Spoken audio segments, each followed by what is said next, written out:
GCAF 5 test 2 की discussion.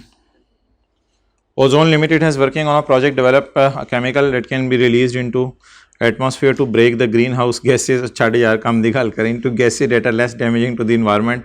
The accountant is aware that 15 lakh has been incurred and paid for between 2001 and 2004, but he has been told by auditors that manner in which intends to account for these costs is incorrect.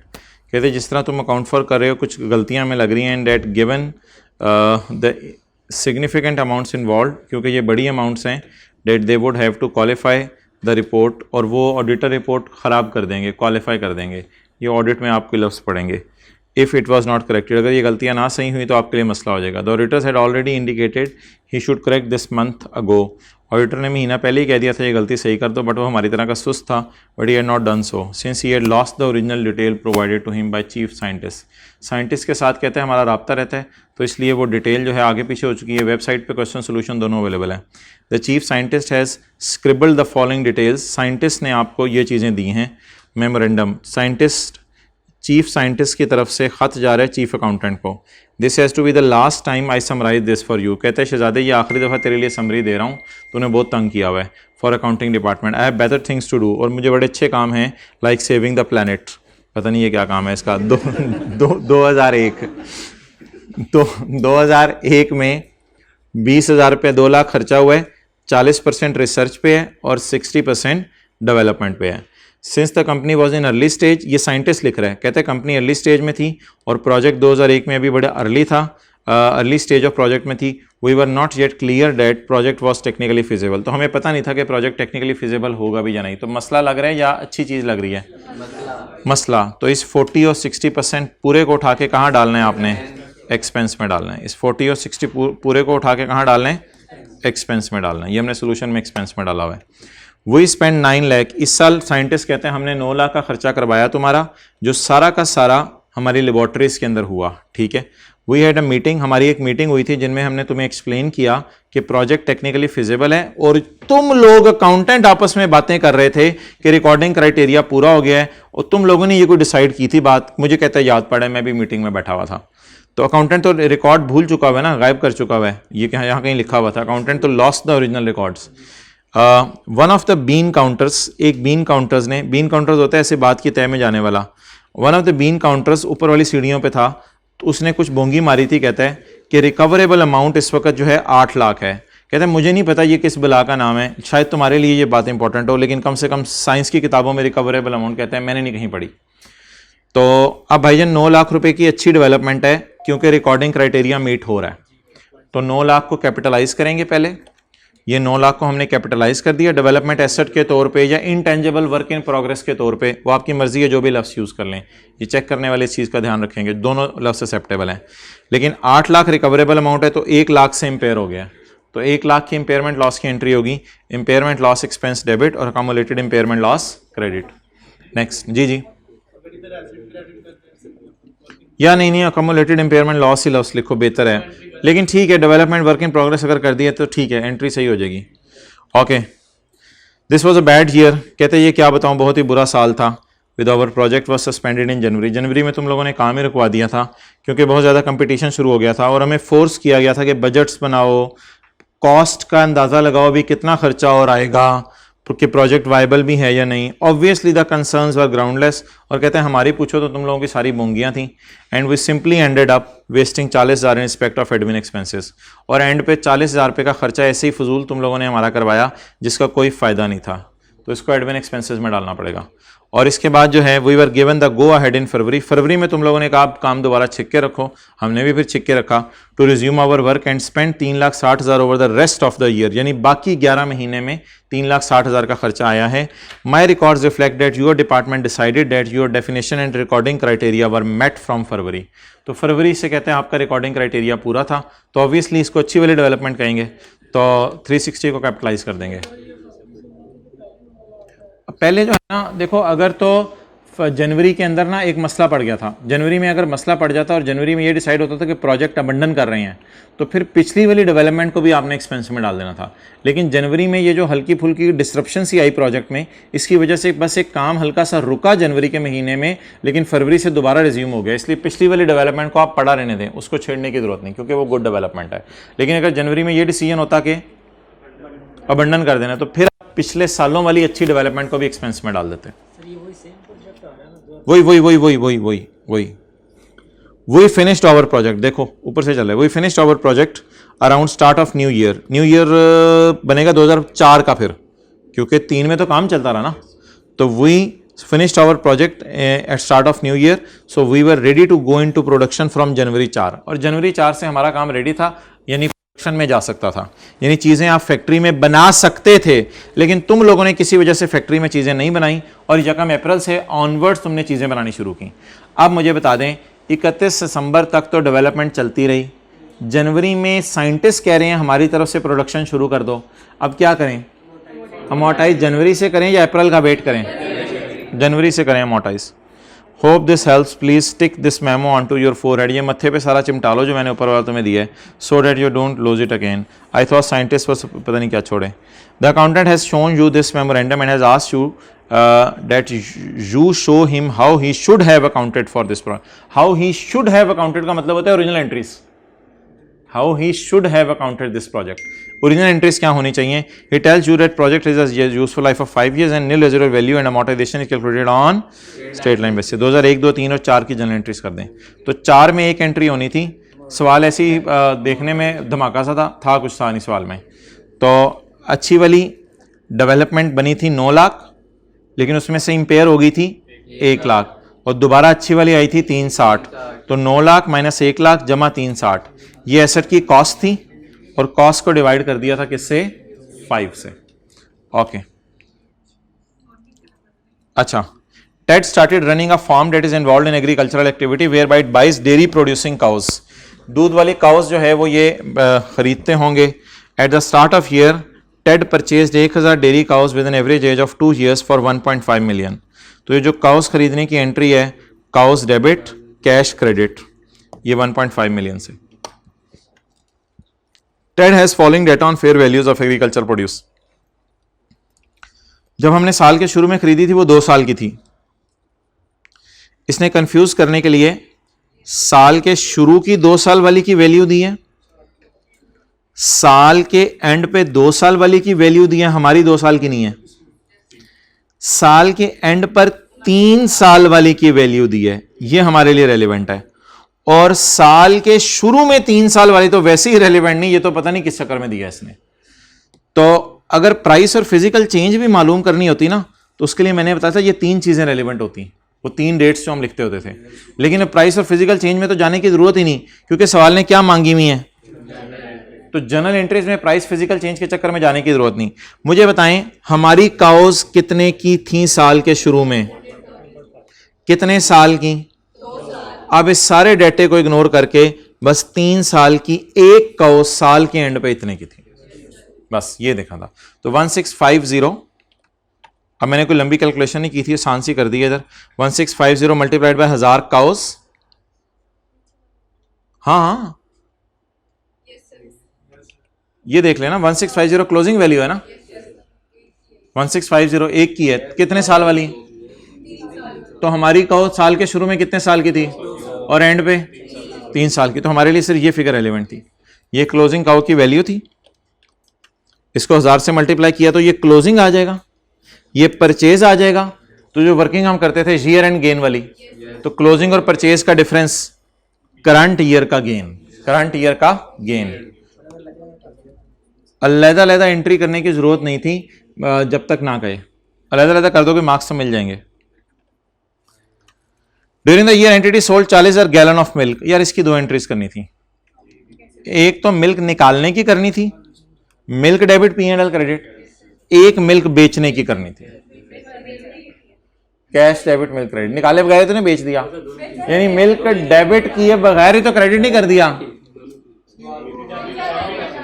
अच्छा ये entry तो नहीं कर दी cash debit P&L credit, milk आई ना,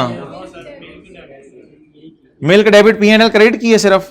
अच्छा सवाल क्या कह रहा है, मैं देखता हूं जरा सवाल क्या कह रहा है।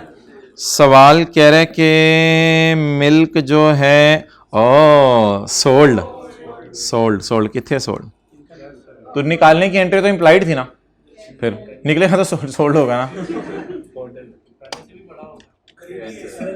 पहले से कहां से पड़ा होगा यार, हद हो गई यार। यानी पिछले साल का मिल्क अभी तक पड़ा हुआ है, इस साल काऊ जो है वो स्टॉप पे लगी हुई है। और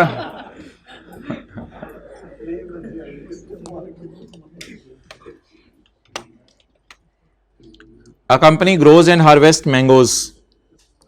Mango tree produce a new harvest each year. हर साल मैंगो ट्री मैंगो देता है, जाहिर बात है आम भी देने हैं इसने, और क्या देना है। मैंगोज आर कब आ रहे हैं, अगले महीने तक आ जाएंगे। अच्छा मैं आगे, mangoes are sold to mango juice producers. Mango ये लोग खुद नहीं खा जाते सारे, बल्कि किनको बेचते हैं, जूस प्रोड्यूसर्स को। With regard to PPE, company accounts for land using the revaluation model. Land को किस मॉडल पे रख रहे हैं, रिवैल्यूएशन मॉडल पे। And all other classes of assets using cost model. इसका मतलब है बिल्डिंग भी कॉस्ट पे होगी, प्लांट एंड मशीनरी भी कॉस्ट पे होगी, बियरर प्लांट भी कॉस्ट मॉडल पे होगा, रिवैल्यूएशन मॉडल पे। लैंड सिर्फ किस पे रख रहे हैं, तो IAS 16 में भी ना चॉइस अवेलेबल है कि आप चीजें कॉस्ट मॉडल पे रख लें या रिवैल्यूएशन मॉडल पे रख लें।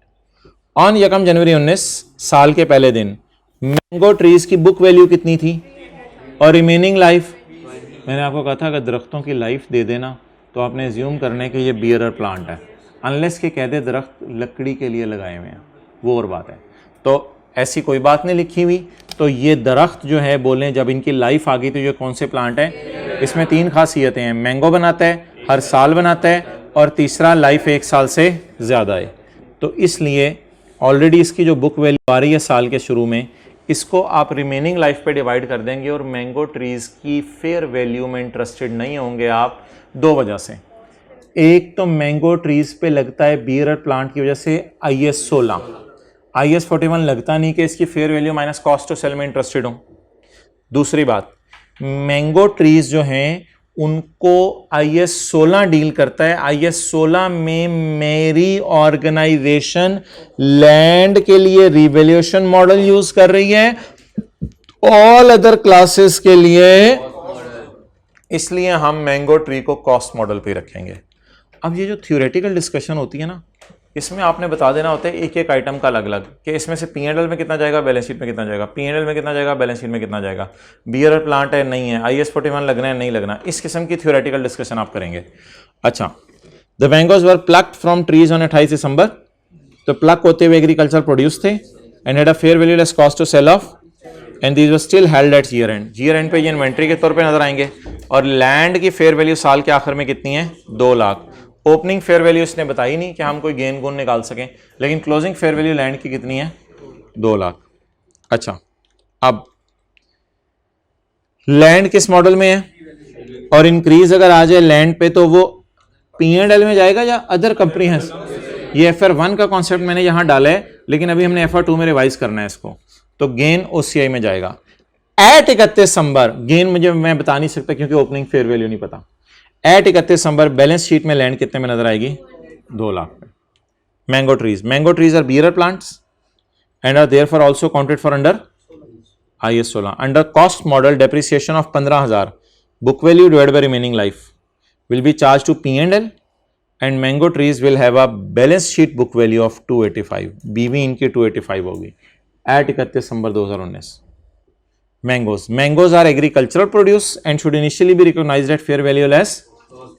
Any gain or loss on initial recognition is included in P&L. वो जो वूल की एंट्री की थी पहली क्लास में, उस तरह mango debit, P&L credit. Entry सोचते जाएं और अंग्रेजी लिखते जाएं। अगर कभी अंग्रेजी लिखने में जिंदगी में मसला हो गया, एंट्री सोचते रहें, अंग्रेजी लिखते रहें। मैंगोज विल बी रिकॉर्डेड, फिर आगे amount at fair value less cost to sell, फिर आगे with gain taken to P&L। ये होता है थ्योरी का सवाल। The harvested mangoes should be initially measured at 70,000 with a gain of 70,000 in after initial recognition agricultural produce is treated as the 70,000 will be the and will be compared with the NRV of inventory at year end। क्योंकि किस model के ऊपर आ गया ये, sorry किस standard को deal करने लग गया, अब ये IS 2 डील करने लग गया। और अगला भाईजान, ये जो हमारी कैटल्स हैं, जानवर हैं, इनमें फेयर वैल्यू गेन आ गया, ये कहां लेके जाएंगे, P&L में। Which one of the following would be classified as a product that is a result of processing after harvest? वो जो तीसरा वाला कॉलम था, बायोलॉजिकल एसेट वाला नहीं, एग्रीकल्चरल प्रोड्यूस वाला नहीं, तीसरा वाला कॉलम। तो कॉटन तो एग्रीकल्चरल प्रोड्यूस होती है at point of harvest, wool भी एग्रीकल्चरल प्रोड्यूस होती है at point of harvest, bananas भी एग्रीकल्चर प्रोड्यूस होते हैं एट पॉइंट ऑफ हार्वेस्ट। ये तीनों लाइव चीजों से निकलते हैं। चीज लाइव चीजों से नहीं निकलती, चीज दूध से बनती है, दूध लाइव चीजों से निकलता है। तो ये वो तीसरी वाली कैटेगरी है। IS 41 में कौन सी दो चीजें हैं जो क्राइटेरिया पूरे होने चाहिए रिकॉर्डिंग के लिए? तो रिकॉर्डिंग के लिए कौन से क्राइटेरिया पूरे होने चाहिए?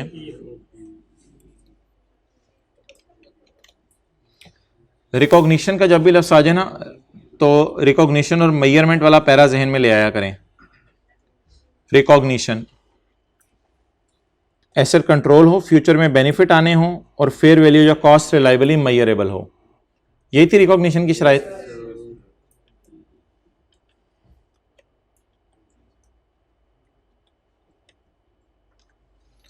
कंट्रोल हो, फ्यूचर बेनिफिट आने हो, ये दोनों अपनी तरफ से, उसने कोई बोंगी मारी हुई थी, अपनी तरफ से बात ठोकी हुई थी।